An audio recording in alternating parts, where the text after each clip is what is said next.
నమస్కారం. కూటమి పాలనలో ప్రజలకి, మహిళలకి, యువతలకే కాదు ఈ రోజున పోలీసులకు కూడా రక్షణ లేదని Vijayawada 2 town police station CI గారు అయినటువంటి చినకొండలరావు గారి సంఘటనే ఇందుకు నిదర్శనమని కూడా తెలియజేస్తా ఉన్నా.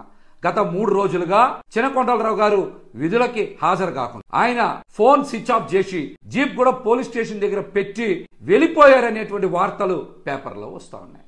మరి పోలీసులకు కూడా ఈ ప్రభుత్వంలో రక్షణ లేదంటే రాష్ట్రంలో లా అండ్ ఆర్డర్ ఉందా లేదా?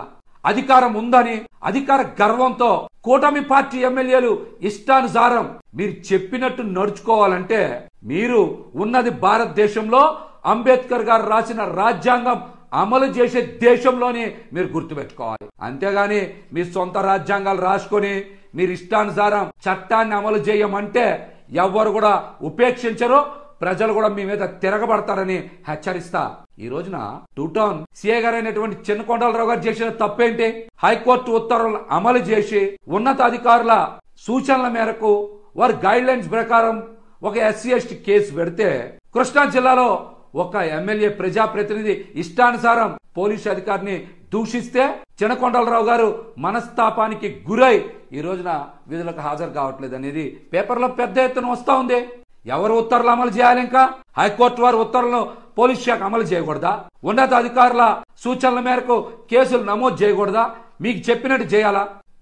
ఒక ప్రజాప్రతినిధి అయినంత మాత్రాన, మీరు ఒక ఎమ్మెల్యే అయినంత మాత్రాన, అధికారం ఉన్నంత మాత్రాన మీరు చెప్పినట్టు హైకోర్టు ఉత్తర్వులను బేఖాతరు చేయాలి, ఉన్నతాధికారుల సూచనల మేరకు పని చేయకూడదా? అంటే కూటమికి అధికారం ఉందని అహంకారంతో మీరు ఇష్టానుసారం లా అండ్ ఆర్డర్ ని మీ చేతిలో తీసుకునే హక్కు మీకు లేదు. ఈ ఘటన మీద హోంశాఖ మంత్రి అనిత గారు ఇంతవరకు ఎందుకు స్పందించలా? విజయవాడ నగర పోలీస్ కమిషనర్ గారు ఎందుకు స్పందించలా? ఒక SHO గారికే విధులు నిర్వర్తించేటువంటి అవకాశం లేనటువంటి పరిస్థితులు ఈరోజు రాష్ట్రంలో ఉన్నాయంటే రాష్ట్రంలో లా అండ్ ఆర్డర్ ఎంత దిగజారిపోయిందో ఈ ఘటన మరొక నిదర్శన. దీని మీద ఇంతవరకు విజయవాడ నగర పోలీస్ కమిషనర్ గారు ఎందుకు స్పందించాలా? ఇక్కడ ఉండేటువంటి స్థానిక ACP గారు కూడా లీవ్ పెట్టారు 2 వారాల పాటు అని మరి పేపర్లో కూడా ప్రకటించినట్టు ఈనాడు పేపర్లో వచ్చింది. నిజంగా ఆయన గనక లీవ్ పెట్టి మీకు ముందే చెప్పి అనుమతి తీసుకొని ఉంటే వేరే స్టేషన్ సిఐ గారిని ఇక్కడ ఇన్ఛార్జ్ కింద వేసేవాళ్ళు కదా. 3-4 రోజుల నుంచి ఇక్కడ మీరు ఇన్ఛార్జిని కూడా 2 టౌన్ పోలీస్ స్టేషన్ ఇన్ఛార్జిని కూడా నియమించలేదంటే సిఐ గారు మనస్తాపం చెంది ప్రజాప్రతినిధి ఇష్టం వచ్చినట్టు దూషించబట్టే ఆయన చెప్పా పెట్టకుండా వెళ్ళిపోయారని, ఫోన్ స్విచ్ ఆఫ్ చేశారని, జీప్ ఇక్కడ వదిలేశారని వాస్తవ పరిస్థితులు ప్రజలకు అర్థమవుతున్నాయి కదా. దీన్ని కప్పిపెట్టే ప్రయత్నం ఎందుకు చేస్తా ఉన్నారు? ప్రజలకు కష్టం వస్తే పోలీసు వారి దగ్గరికి వస్తాం, పోలీసు వారికి కష్టం వస్తే ప్రభుత్వం దగ్గరికి వెళ్తారు. అట్లాంటి ప్రభుత్వమే ఇంత నిర్దాక్షిణ్యంగా అధికారం ఉందని ప్రవర్తిస్తే రాష్ట్రంలో ఇంకా లా అండ్ ఆర్డర్ అమలు చేసే పరిస్థితులు ఉంటాయా? చెప్పండి. ఇది కూటమి ప్రభుత్వ వైఫల్యం కాదా? దీనికి బాధ్యత ఎవరు తీసుకుంటారు? ముఖ్యమంత్రి చంద్రబాబు నాయుడు గారు తీసుకుంటారా? ఉప ముఖ్యమంత్రి పవన్ కళ్యాణ్ గారు తీసుకుంటారా? హోంశాఖ మంత్రి అనిత గారు తీసుకుంటారా? లేకపోతే నగర కమిషనర్ అయినటువంటి పోలీస్ కమిషనర్ గారు తీసుకుంటారా? మీరు సమాధానం చెప్పాలి కదా. 4 రోజుల నుంచి ఒక స్టేషన్ హౌస్ ఆఫీసర్ అందుబాటులో లేకపోతే ప్రజలకు ఇబ్బంది కాదా? అత్యవసర కేసులు వచ్చినా, అత్యవసర పరిస్థితులు వచ్చినా ఎవరు ప్రజలకు అండగా ఉంటారు? వ్యవస్థల మీద, వ్యవస్థకే నమ్మకం పోతే ప్రజలు తిరుగుబాటు వస్తుంది. అట్లాంటి ప్రభుత్వాల మీద ప్రజల తిరుగుబాటు వస్తుంది. మేము ఇబ్బంది పడేటువంటి పోలీసు అధికారులు కూడా ఒకటే తెలియజేస్తున్నాం. ఈ రోజున వైఎస్ఆర్సీపీ నాయకులుగా మేమందరం కూడా ప్రతిపక్షంలో ఉన్నాం.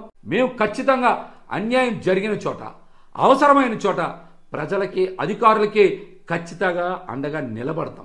మీరు కూడా ఇబ్బందులు వస్తే మాలాంటి నాయకుల యొక్క సహకారం కోరుకోండి, తప్పులేదు. మేము కూడా అన్యాయాన్ని ప్రశ్నిస్తాం. ఇది మా బాధ్యత. ప్రతిపక్షంలో ఉన్నప్పుడు మా బాధ్యత ఇది. ఖచ్చితంగా మేము నిలబడతాం. ఈ రోజున ప్రతి సందర్భంలో కూడా జగన్మోహన్ రెడ్డి గారు ప్రజల తరపున బయటకు వచ్చి మాట్లాడుతూ ఉన్నారు, ప్రజలకు అన్ని విషయాలు తెలియజేస్తూ ఉన్నారు. కాబట్టి ఖచ్చితంగా ఎటువంటి అధికారులకైనా, ప్రజలకైనా ఇబ్బందులు వస్తే మేము ఖచ్చితంగా అండగా నిలబడతాం. మాకు చేతనంత సాయం చేస్తామని కూడా ఈ సందర్భంగా తెలియజేస్తా. విజయవాడ నగర పోలీస్ కమిషనర్ గారు తక్షణమే ఈ ఘటన మీద దృష్టి సారించాలి, ఈ సమస్యకి పరిష్కారం చూపాలి. మీరు కూడా ఈ రోజున ప్రజాప్రతినిధులను హెచ్చరించే పరిస్థితిలో ఉన్నారు. హైకోర్టు వారు ఉత్తర్వులు అమలు చేస్తే ప్రజాప్రతినిధికి వచ్చిన నష్టం ఏంటి? పై అధికారుల సూచన మేరకు కేసు కడితే ప్రజాప్రతినిధికి వచ్చినటువంటి ఇబ్బంది ఏంటి? అధికారులు ఎవరి సూచనలు పాటించాలి? ఇట్లాంటి ఘటనల మీద మీరు ఖచ్చితంగా ప్రజలకి, అధికారులకు కూడా మీరు వివరణ ఇచ్చుకోవాల్సినటువంటి పరిస్థితి ఉందని కూడా ఈ సందర్భంగా తెలియజేస్తా. మీరు వీలైనంత వేగంగా తక్షణమే ఈ సమస్యకి పరిష్కారం చూపాలి. టూటౌన్ పోలీస్ స్టేషన్లో వెంటనే SHO గారు విధులకు హాజరయ్యేలా చూడండి, లేకపోతే మీరు ప్రత్యామ్నాయం చూడాలని కూడా ఈ సందర్భంగా మేమైతే కోరుతా ఉన్నాం.